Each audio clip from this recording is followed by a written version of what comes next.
श्री गणेशाय नमः। श्री परमात्मने नमः। अग्नि पुराण 97वां अध्याय। शिव प्रतिष्ठा की विधि। भगवान शिव कहते हैं, स्कंद, प्रातः काल नित्य कर्म के अनंतर द्वार देवताओं का पूजन करके मंडप में प्रवेश करें। पूर्वोक्त विधि से देह शुद्धि आदि का अनुष्ठान करें। दिक्पालों का, शिव कलश का तथा वरदानी जल पात्र का पूजन करके अष्टपुष्पी का द्वारा शिवलिंग की अर्चना करें और क्रमशः आहुति दें। अग्नि देव को तृप्त करें। तदंतर शिव की आज्ञा लें। अस्त्राय फट का उच्चारण करते हुए मंदिर में प्रवेश करें तथा अस्त्राय हूम फट बोलकर वहां के विघ्नों का अपसारण करें। शिला के ठीक मध्य भाग में शिवलिंग की स्थापना न करें, क्योंकि वैसा करने पर वेद दोष की आशंका रहती है। इसीलिए मध्य भाग को त्याग कर एक या आधा जौ किंचित ईशान भाग का आश्रय ले आधार शिला में शिवलिंग की स्थापना करें। मूल मंत्र का उच्चारण करते हुए उस अनंत नाम धारणी सर्वाधार स्वरूपिणी सर्वव्यापिनी शिला को सृष्टि योग द्वारा अविचल भाव से स्थापित करें तथा अथवा निम्नांकित मंत्र से शिव की आसन स्वरूपा उस शिला की पूजा करें। ओम नमो व्यापिनी भगवती स्थिर अचले ध्रुवे ह्रीं ह्रीं लम ह्रीं स्वाहा। पूजन से पहले यूं कहें, आधार शक्ति स्वरूपिणी शिले, तुम्हें भगवान शिव की आज्ञा से यहाँ नित्य निरंतर स्थिरता पूर्वक स्थित रहना है। ऐसा कहकर पूजन करने के पश्चात अवरोधनी मुद्रा से शिला को अवरुद्ध स्थिरता पूर्वक स्थापित कर दें। हीरे आदि रत्न, उशीर, खस आदि औषधियां, लोह और स्वर्ण, कांस्य आदि धातु, हरिताल आदि धान आदि के पौधे तथा पूर्व कथित अन्य वस्तुएं क्रमशः एकत्र करें और मन ही मन भगवान की ये सब वस्तुएं मन ही मन भावना करें कि ये सब वस्तुएं कांति, आरोग्य, देह, वीर और शक्ति स्वरूप है।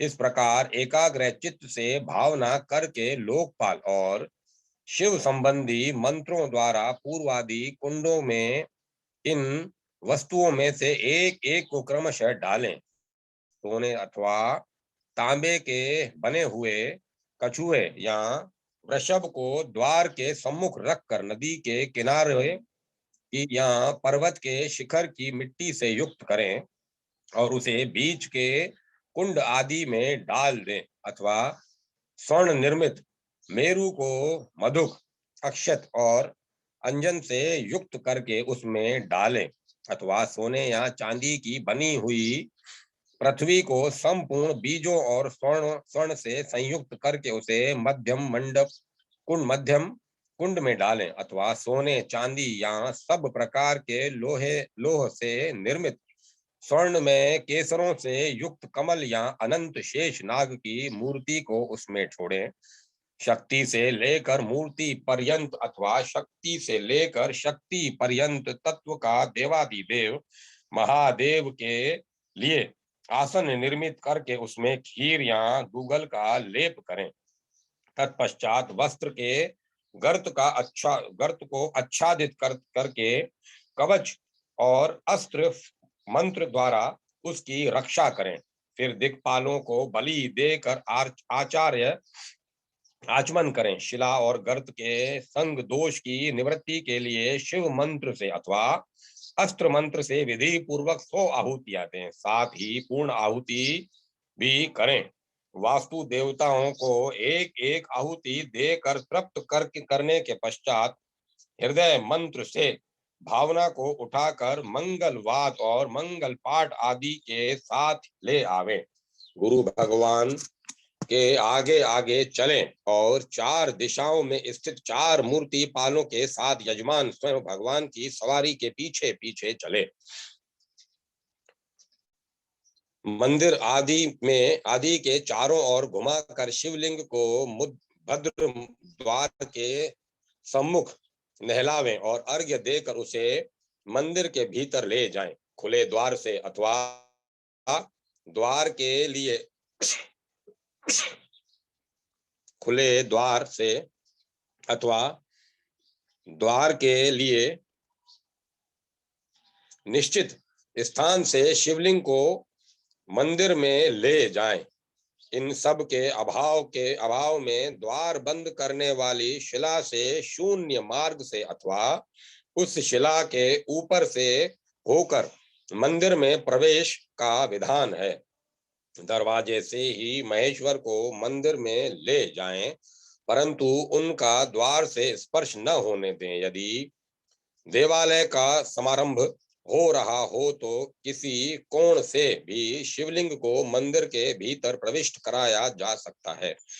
व्यक्त अथवा स्थूल शिवलिंग के भीतर शिवलिंग के मंदिर प्रवेश व्यक्त अथवा स्थूल शिवलिंग के मंदिर प्रवेश के लिए सर्वत्र यही विधि जाननी चाहिए। घर में प्रवेश का मार्ग द्वार ही है, इसका साधारण लोगों को भी प्रत्यक्ष अनुभव है।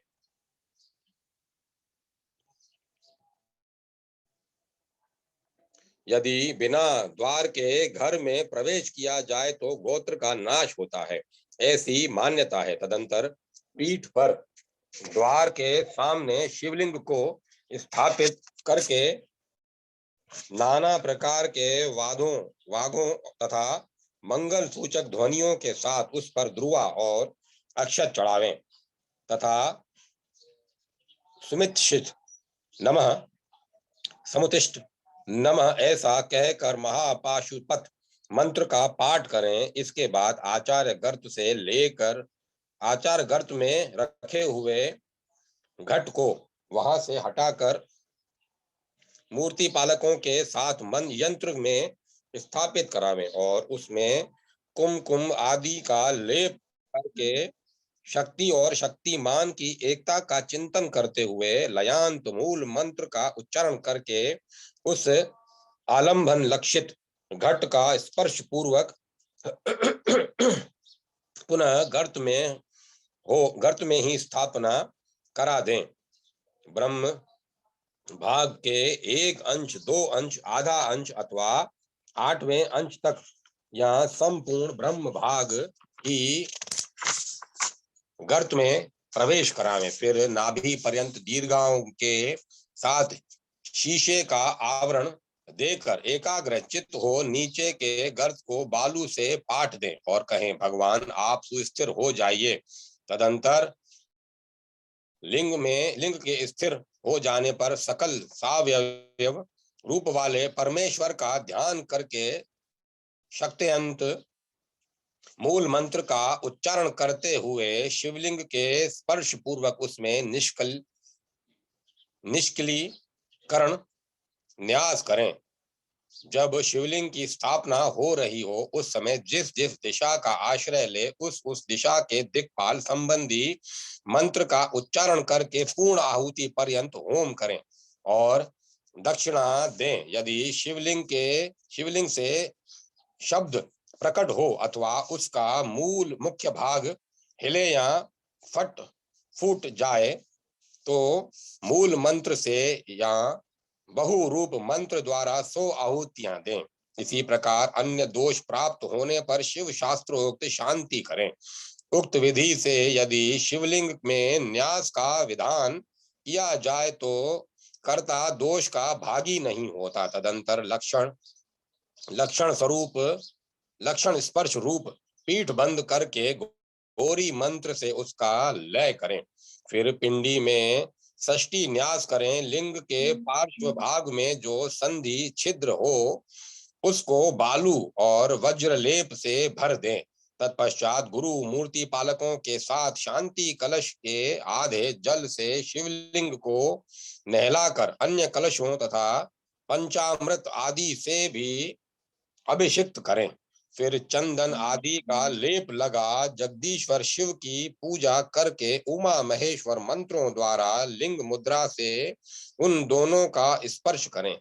इसके बाद 6 अधवाओं के न्यास पूर्वक त्रितत्व न्यास करके मूर्ति न्यास, दिक्पाल न्यास, अंग न्यास एवं ब्रह्म न्यास पूर्वक ज्ञाना शक्ति का लिंग में तथा क्रिया शक्ति का पीठ में न्यास करने के पश्चात स्नान करावें।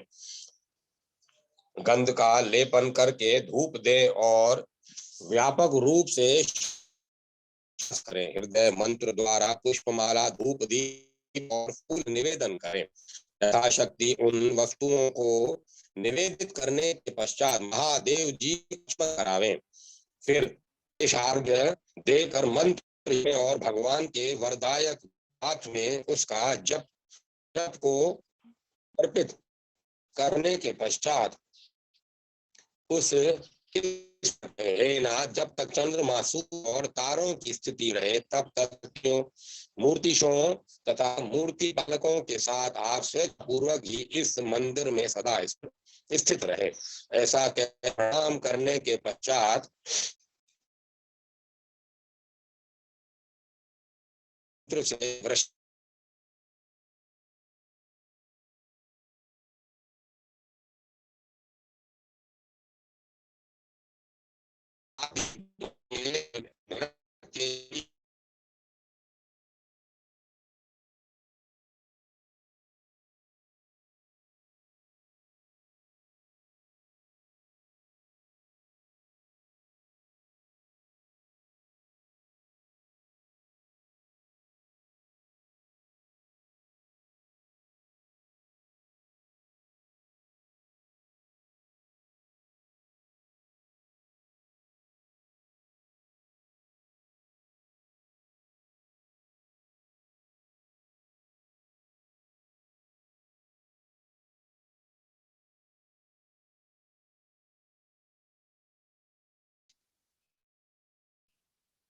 इसके बाद यूं प्रार्थना करें, महाविभो, ज्ञान अथवा अज्ञान पूर्वक कर्म में जो त्रुटि रह गई है उसे आप पूर्ण करें। यूं कहकर यथाशक्ति स्वर्ण, पशु एवं भूमि आदि संपत्ति तथा गीतवाद आदि उत्सव सर्व कारण भूत अंबिका नाथ शिव को भक्ति पूर्वक समर्पित करें। तदंतर 4 दिनों तक लगातार दान एवं महान उत्सव करें। मंत्रज्ञ आचार्य को चाहिए कि उत्सव में इन 4 दिनों में से 3 दिनों तक तीनों समय मूर्ति पालकों के साथ होम करें और चौथे दिन पूर्ण आहुति देकर बहुरूप संबंधी मंत्र से चरु निवेदित करें।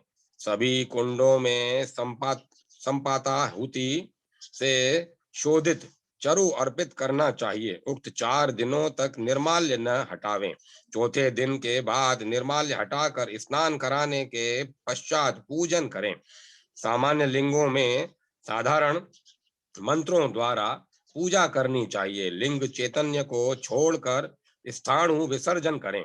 असाधारण लिंगों में क्षमस्व इत्यादि कहकर विसर्जन करें। आवाहन, अभिव्यक्ति, विसर्ग, शक्ति, रूपता और प्रतिष्ठा, ये 4 बातें मुख्य हैं। कहीं कहीं प्रतिष्ठा के अंत में स्थिरता आदि गुणों की सिद्धि के लिए 7 आहुतियां देने का विधान है। भगवान शिव स्थिर, अप्रेमय, अनादि, बोध स्वरूप, नित्य, सर्वव्यापी, अविनाशी एवं अमृत तृप्त है।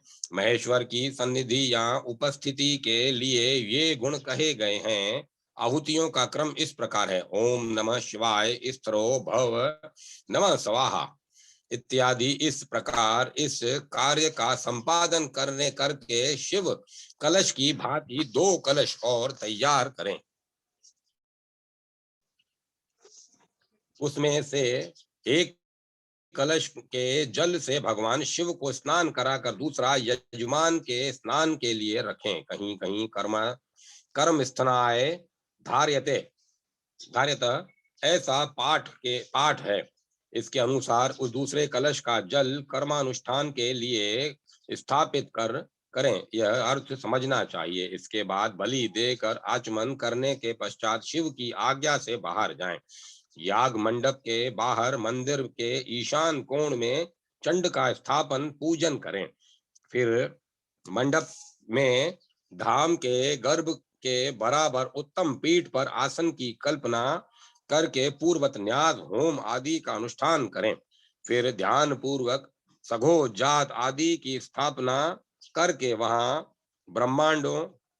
ब्राह्मणों द्वारा विधिवत पूजन करें। ब्राह्मणों का वर्णन पहले किया जा चुका है। अब जिस प्रकार मंत्र द्वारा पूजन किया जाता है उसे सुनो।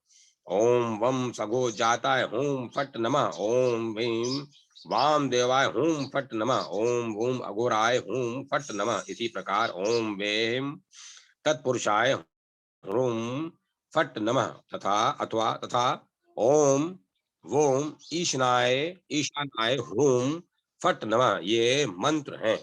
इस प्रकार जप करके निवेदन करके तर्पण करने के पश्चात स्तुति पूर्वक विज्ञापना देकर चंडेश से प्रार्थना करें। हे चंडेश, जब तक महादेव जी यहाँ विराजमान है तब तक तुम भी इसके समीप विद्यमान रहो। मैंने अज्ञानवश जो कुछ भी न्यूनताधिक कर्म किया है वह सब तुम्हारे कृपा प्रसाद से पूर्ण हो जाए। तुम स्वयं उसे पूर्ण करो। जहाँ बाणलिंग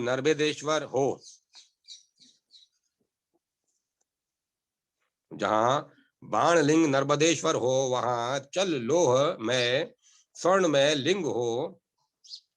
जहाँ सिद्ध लिंग ज्योतिर्लिंग आदि तथा स्वयंभू लिंग हो वहां और सब प्रकार की प्रतिमाओं पर चढ़े हुए निर्माल्य में चंडेश का अधिकार नहीं होता। अद्वैत भावना युक्त यजमान पर तथा चंडलीश विधि में भी चंडेश का अधिकार नहीं है।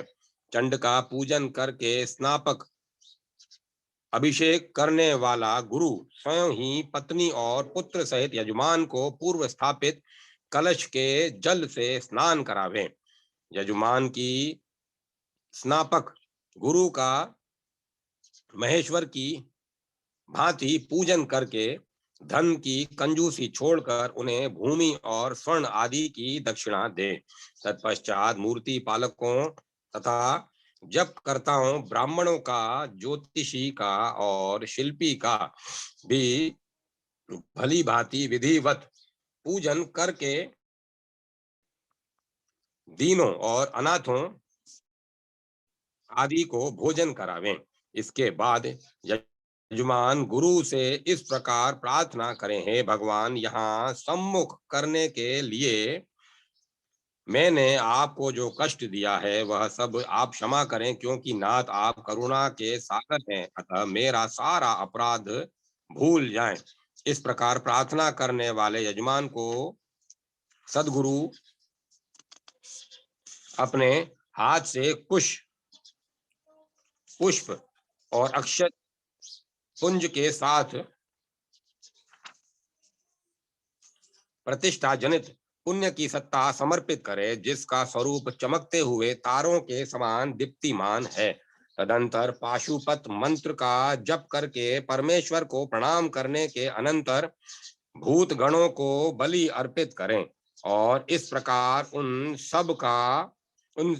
सब को समीप लाकर यूं निवेदन करें। आप लोगों को तब तक यहाँ स्थित रहना चाहिए जब तक महादेव जी यहाँ विराजमान है। वस्त्र आदि से युक्त याग मंडप को गुरु अपने अधिकार में ले तथा समस्त उपकरणों से युक्त स्नापन मंडप को शिल्पी ग्रहण करें। अन्य देवता आदि की आग मुक्त मंत्रों द्वारा स्थापना करनी चाहिए। सूर्य के वर्ण भेद के अनुसार उन देवता आदि के वर्ण भेद समझने चाहिए। वे अपने तेजस तत्व में व्याप्त हैं, ऐसी भावना करनी चाहिए।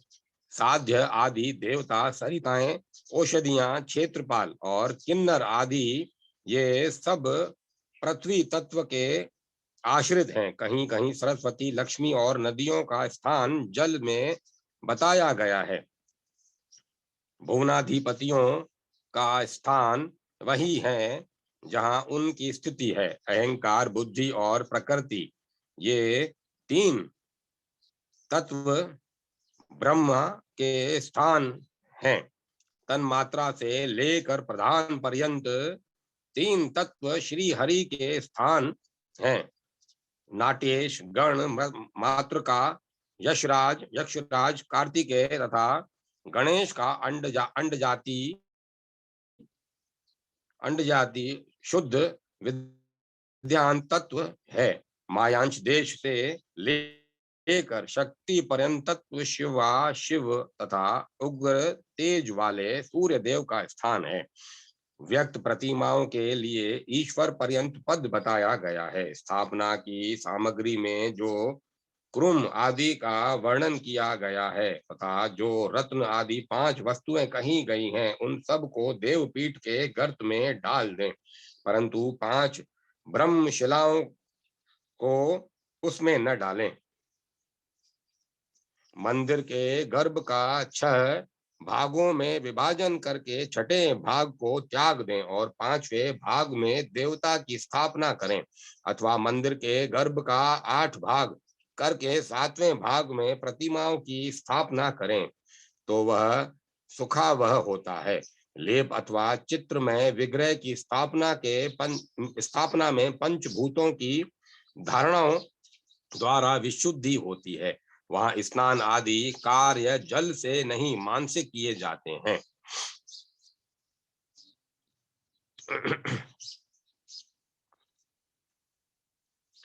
वहां वैसे विग्रहों को शिला एवं रत्न आदि के भवन में रखना चाहिए। उनमें नेत्रोन्मलिन अथवा आसन आदि की कल्पना अभिष्ट है। उनकी पूजा जल रहित पुष्पों से करनी चाहिए, जिससे चित्र दूषित न हो। मैं अब चल लिंगों के लिए स्थापना की विधि बताई गई है। गर्भ स्थान में 5 अथवा 3 भाग करके एक भाग को छोड़ दें और तीसरे या दूसरे भाग में चल लिंग की स्थापना करें। इसी प्रकार उनके उनके पीठों के लिए भी करना चाहिए। लिंगों में तत्व भेद से पूजन की प्रक्रिया में भेद होता है। स्फटिक आदि के लिंगों में इष्ट मंत्र से अथवा सृष्टि मंत्र से विधिवत संस्कार होना चाहिए। इसके सिवाय वहां ब्रह्मशिला एवं रत्न प्रभूति का निवेदन अपेक्षित नहीं है। पिंडिका की योजना भी मन से ही कर लेनी चाहिए। स्वयंभू लिंग और बाण लिंग आदि के संस्कार का नियम नहीं है। उन लिंगों को संहिता मंत्रों से स्नान कराना चाहिए। वैदिक विधि से ही उनके लिए न्यास और होम करना चाहिए। नदी, समुद्र और रोह, इनके स्थापन कराने का विधान पूर्वत है।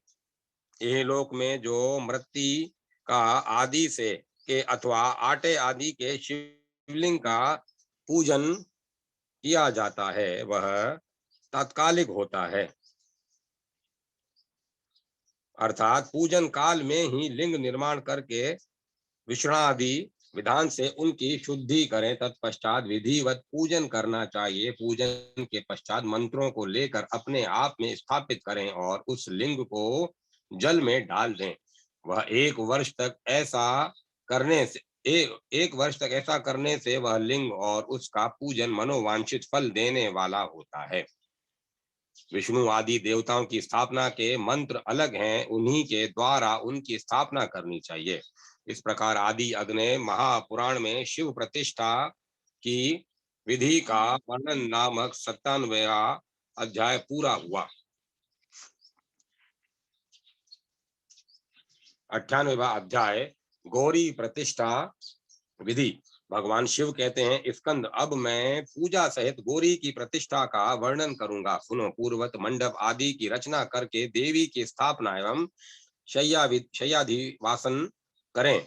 पूर्वोक्त मंत्रों और मृत्यु आदिकों का न्यास करके आत्म तत्व, विद्या तत्व और शिव तत्व का परमेश्वर में स्थापन करें। तदंतर पराशक्ति का न्यास होम और जप पूर्वक करके क्रिया शक्ति स्वरूपणी पिंडी का संधान करें। सर्वव्यापिनी पिंडी का ध्यान करके वहां रत्न आदि का न्यास करें। इस विधि से पिंडी की स्थापना करके उसके ऊपर देवी को स्थापित करें। वे देवी परम शक्ति स्वरूपा हैं, उनका अपने ही मंत्र से सृष्टि न्यास पूर्वक स्थापन करें। तदंतर पीठ में क्रिया शक्ति का और देवी के विग्रह में ज्ञान शक्ति का न्यास करें। इसके बाद सर्वव्यापिनी शक्ति का आवाहन करके देवी की प्रतिमा में उसका नियोजन करें। फिर शिवा नाम वाली अंबिका देवी का स्पर्श पूर्वक पूजन करें। पूजा के मंत्र इस प्रकार हैं। ओम आम आधार शक्ते नमः, ओम कुर्माय नमः, ओम कंदाय नमः, ओम ह्रीं नारायणाय नमः, ओम ऐश्वर्याय नमः, ओम अदश छदनाय नमः, ओम पद्मासनाय नमः। तदंतर केसरों की पूजा करें। तत्पश्चात ओम ह्रीं कर्णिकाय नमः, ओम शम पुष्कराभ्यो नमः। इन मंत्रों द्वारा कर्णिका एवं कमलाक्षों का पूजन करें। इसके बाद ओम हाम पुष्टाय नमः, ओम ह्रीं ज्ञानाय नमः, ओम ह्रूम क्रियाय नमः। इन मंत्रों द्वारा पुष्टि ज्ञान एवं क्रिया शक्ति का पूजन करें। ओम नालाय नमः, ओम रम धर्माय नमः, ओम रम गुरुम ज्ञानाय नमः, ओम वैराग्याय नमः, ओम अर्धमाराय अधर्माय नमः, ओम रम अज्ञानाय नमः, ओम अवैराग्याय नमः, ओम अनिश्चर्याय नमः। इन मंत्रों द्वारा नाल आदि की पूजा करें। ओम ह्रूम वाचाय नमः, ओम ह्रूम रागिण्यै नमः, ओम ह्रूम ज्वालिन्यै नमः, ओम ह्रोम शमाय नमः, ओम ह्रूम ज्येष्ठाय नमः, ओम ह्रोम रोम ओम नवशक्त्यै नमः। इन मंत्रों द्वारा वाक आदि शक्तियों की पूजा करें। ओम ग्रोम ग्रोसराय नमः, ओम ग्रोम गौरी मूर्त्यै नमः। अब गौरी का मूल मंत्र बताया जाता है। ओम ह्रीं सम महागौरी रुद्रद्यते स्वाहा गौर्यै नमः, ओम गाम हृदयाय नमः, ओम ग्रीं शीर्षे स्वाहा, ओम ग्रूम शिखाय वषट, ओम ग्रेम कवचाय हूम, ओम ग्रोम नेत्रताय वोष्ट, ओम घम अस्त्राय फट, ओम ग्रोम विनाशा विज्ञान शक्ति नमः। इन मंत्रों से शिखा आदि की पूजा करें। ओम ग्रूम क्रिया शक्ति नमः। इस मंत्र से क्रिया शक्ति की पूजा करें। पूर्वादि दिशाओं में इंद्रादि देवताओं का पूजन करें। इसके मंत्र पहले बताए गए हैं। ओम सुम सुभागाय नमः। इससे सुभागा का ओम ह्रीं ललिताय नमः। ये ललिता का पूजन करें। ओम ह्रीं कामनीय नमः, ओम ह्रूम काम मालिन्य नमः। इन मंत्रों से गौरी की प्रतिष्ठा पूजा और जप करने से उपासक सब कुछ पा लेता है। इस प्रकार आदि अग्नय महापुराण में गौरी प्रतिष्ठा विधि का वर्णन नामक 98वां अध्याय पूरा हुआ। अब मैं कथा में विराम देता हूँ।